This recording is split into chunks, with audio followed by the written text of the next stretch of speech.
Olá, bem-vindo à Luterana Floripa. Nos reunimos para adorar a Deus, que é Pai, Filho e Espírito Santo. Ele nos chama, Ele é quem nos convida. Por sua vida, morte e ressurreição, Ele nos reúne como seu povo, sua propriedade. Por meio da fé, aceitamos o convite e somos então inseridos nesse corpo vivo, corpo de Cristo. Em muitos lugares, em momentos diferentes, mas todos unidos pelo mesmo Senhor. Nós queremos ler juntos, ouça, acompanhe a leitura do Salmo 133. Como é bom e agradável quando os irmãos vivem em união, pois a união é preciosa como o óleo da unção, que era derramado sobre a cabeça de Arão, e descia para sua barba até a bainha de suas vestes. É revigorante como o orvalho do Monte Hermon, que desce sobre os montes de Sião. Ali o Senhor pronuncia sua bênção e dá vida para sempre. Por crermos em Jesus, podemos experimentar essa união, essa bênção que vem dele, que vem de Deus. Não conseguimos gerar conexão com Deus por nossas próprias forças. Temos dificuldades também para vivermos juntos uns com os outros nessa comunhão tão próxima. Essa realidade revela nossa fragilidade, nosso pecado, nos torna conscientes do quanto precisamos de Jesus. Vamos orar? Senhor, colocamos nossas vidas diante de Ti. Fazemos isso pela confiança, pela fé que temos, no caminho que o Senhor abriu para nós, para que pudéssemos estar aqui na Tua presença, apesar dos nossos pecados. Mas reconhecemos que eles nos atrapalham, que eles continuam, Senhor, nos afastando uns dos outros, continuam tornando, Senhor, nossas vidas muitas vezes pesadas e difíceis. Tem misericórdia de nós. Nos ajuda, Senhor, a partir da Tua luz, a partir da proximidade com a Tua palavra, Senhor, que nós possamos também viver de acordo com ela.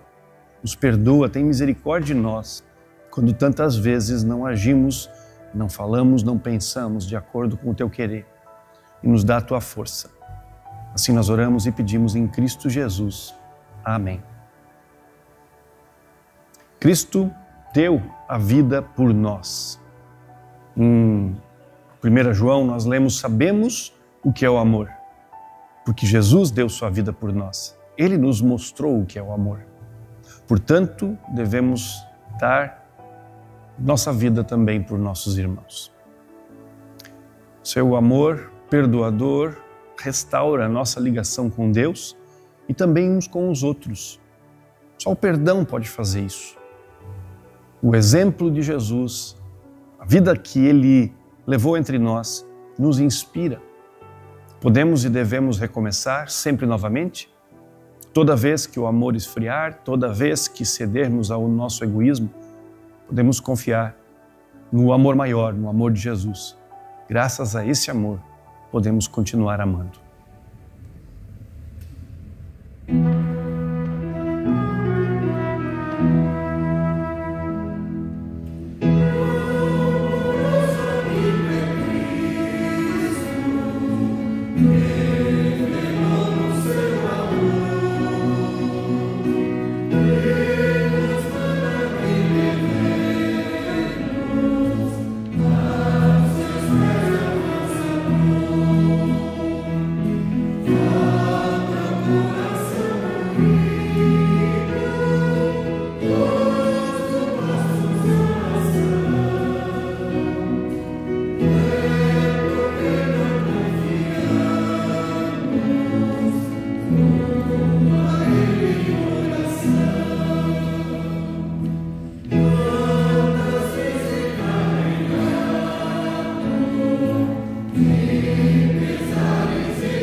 A igreja surge após a morte e ressurreição de Jesus.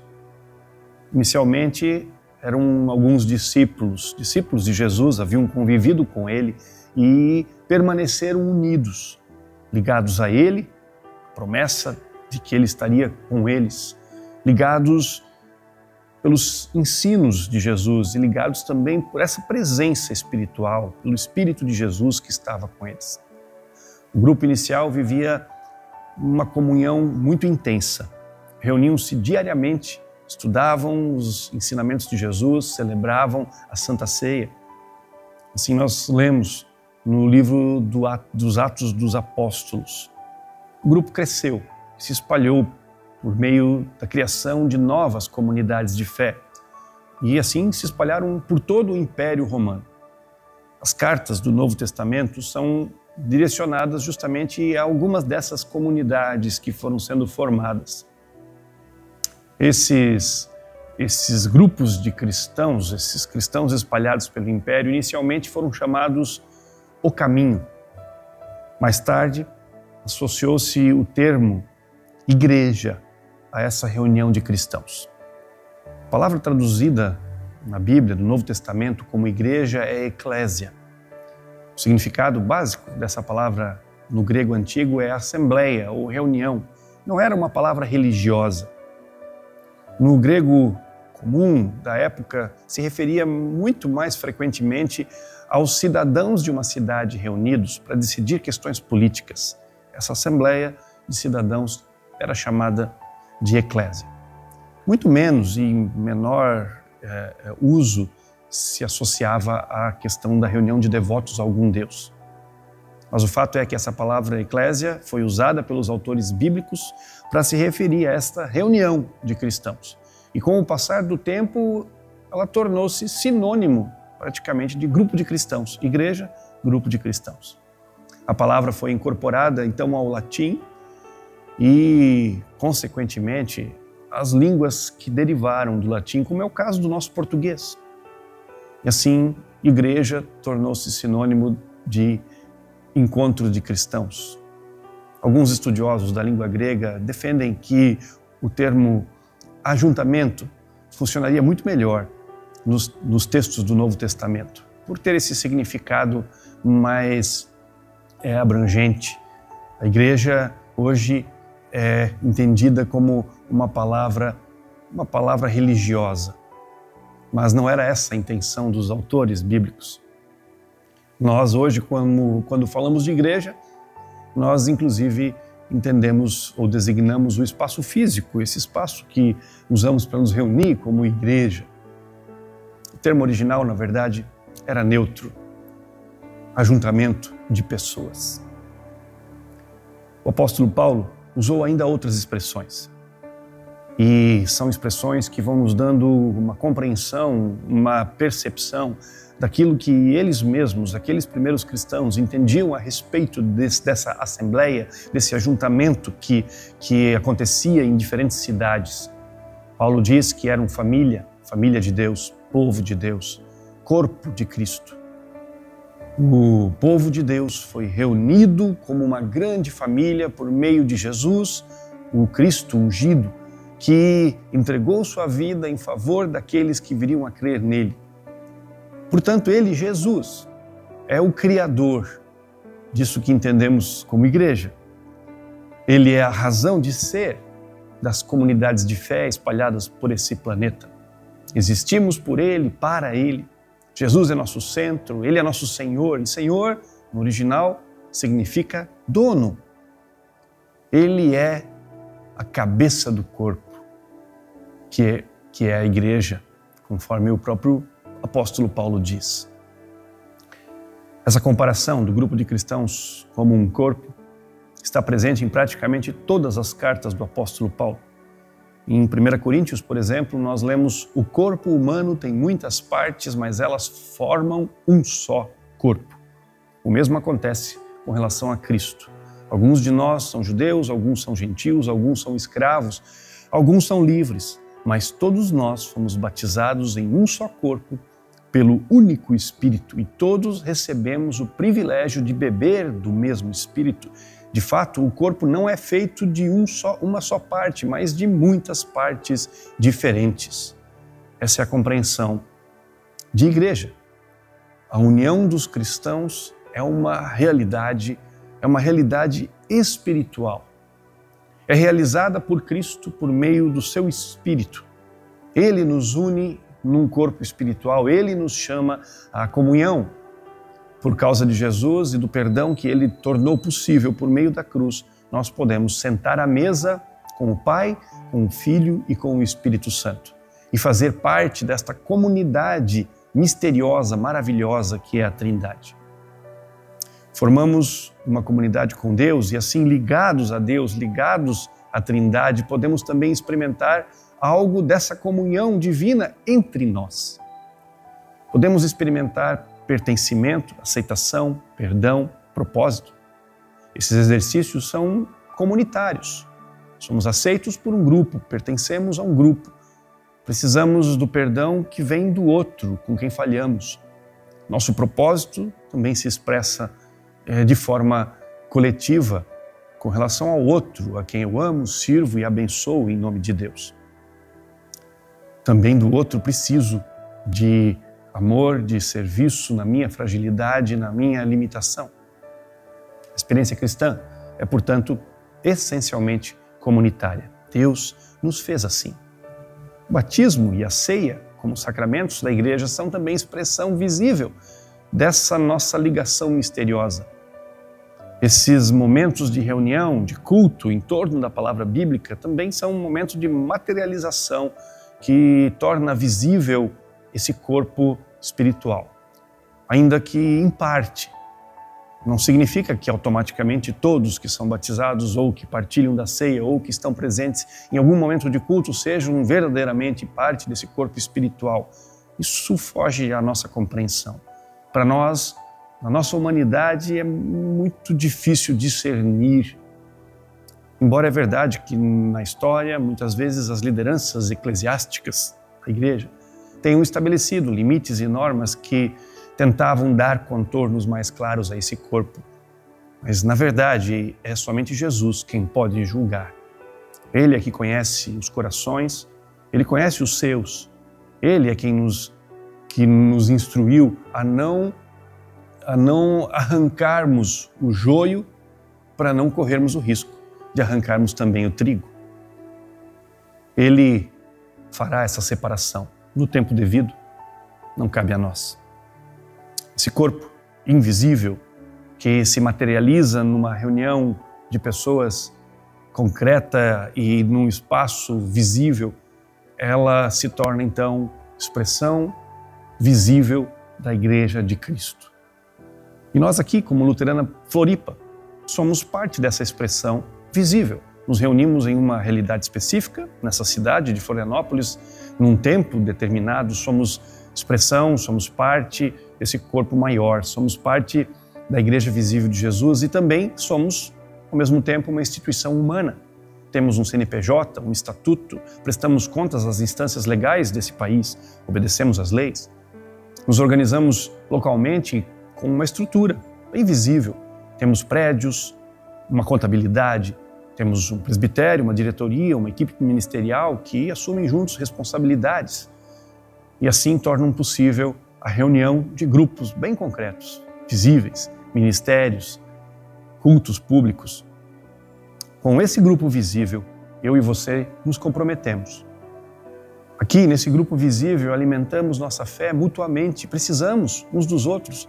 Juntos buscamos direção bíblica, juntos servimos uns aos outros, mas também ao mundo à nossa volta. Fazemos parte também de uma denominação, de uma estrutura ainda maior, uma instituição nacional, chamada Igreja Evangélica de Confissão Luterana no Brasil, IECLB. Ela tem também seus estatutos e normas. Somos igreja evangélica, porque o Evangelho de Jesus Cristo é nossa base teológica. É esse Evangelho que queremos viver e pregar ao mundo. A Bíblia é nosso guia de fé. E a nossa confissão é então luterana, porque herdamos impulso desses reformadores, especialmente do século XVI, mais especificamente Martim Lutero, que pregou o retorno à centralidade do Evangelho de Jesus Cristo e a salvação por graça e fé. Entendemos ainda que o corpo de Cristo se expressa nesse mundo não apenas através dessa comunidade ou da denominação a qual estamos ligados, outras igrejas cristãs que confessam Jesus como Senhor e Salvador, que creem nessa salvação por graça e fé e buscam seu fundamento nas Escrituras, são consideradas também igrejas irmãs. Com essas temos uma relação ecumênica, nos associando em causas e iniciativas que estão alinhadas com a palavra de Deus. Viver essa comunhão, seja na forma mais ampla, mas também na dimensão local, é, na verdade, um grande desafio. Essa igreja visível, ela precisa de esforço para manter-se unida. Citando novamente o apóstolo Paulo em sua comparação da igreja com o corpo, ele disse: o pé diz, não sou parte do corpo, porque não sou mão. Acaso por isso deixa de ser parte do corpo? E se a orelha diz, não sou parte do corpo, porque não sou olho, será que por isso deixa de ser parte do corpo? Se o corpo todo fosse olho, como vocês ouviriam? E se o corpo todo fosse orelha, como sentiriam o cheiro de algo? Mas nosso corpo tem muitas partes e Deus colocou cada uma delas onde Ele quis. O corpo deixaria de ser corpo se tivesse apenas uma parte. Assim há muitas partes, mas um só corpo. Palavras do apóstolo Paulo aos cristãos reunidos na cidade de Corinto. Essa compreensão de corpo, de muitos que são um, é para nós um ideal a ser buscado. Ao mesmo tempo, é também uma realidade estabelecida por Jesus. Realidade essa que se mostra agora, é verdade, em parte, de forma ainda imperfeita. Mas em sua limitação, aponta para aquilo que é perfeito, para aquilo que será um dia, por ação divina. O exercício da comunhão, hoje, é, portanto, tarefa inerente ao ser cristão.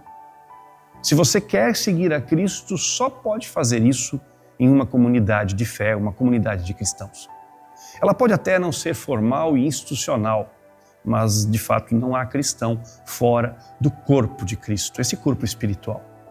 Por isso, os desafios da vivência no corpo visível, como comunidade de Cristo, aqui em Florianópolis, em um mundo sem Cristo, são, na verdade, o grande tema do Novo Testamento. A proposta divina, ideal, perfeita e agradável, encarna na vida cotidiana das comunidades por toda parte. Encarna, sim, imperfeita, esbarra nas nossas limitações. Acompanhem, como um exemplo, um outro recorte aqui da carta do apóstolo Paulo aos cristãos em Roma. Ele diz: amem as pessoas sem fingimento. Odeiem tudo que é mal, apeguem-se firmemente ao que é bom. Amem-se com amor fraternal e tenham prazer em honrar uns aos outros. Jamais sejam preguiçosos, mas trabalhem com dedicação e sirvam ao Senhor com entusiasmo. Alegrem-se em nossa esperança. Sejam pacientes nas dificuldades e não parem de orar. Quando membros do povo santo passarem por necessidades, ajudem com prontidão. Estejam sempre dispostos a praticar a hospitalidade. Abençoem aqueles que os perseguem, não os amaldiçoem, mas orem para que Deus os abençoe. Alegrem-se com os que se alegram e chorem com os que choram.